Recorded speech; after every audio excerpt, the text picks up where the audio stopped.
Hi guys, mga gustong makita yung mga video nila na may copyrights, tsaka gusto nilang burahin ito, yung may mga violations natin na videos. Dito lang po, sundan nyo lang ang video na ito.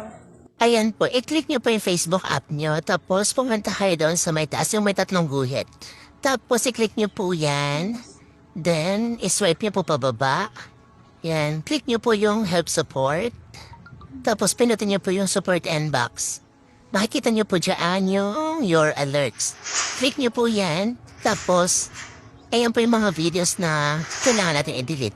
Yan, click nyo po yan, tapos see details. Pindutin nyo po yan.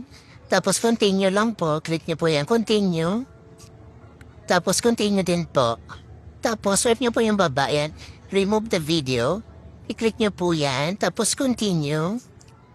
Tapos delete the video. Ayan po. Click nyo yan. Tapos i-close nyo po. Yan. Then open na po yan. Pagkabalik nyo po wala na siya. Delete na po yung video na yan.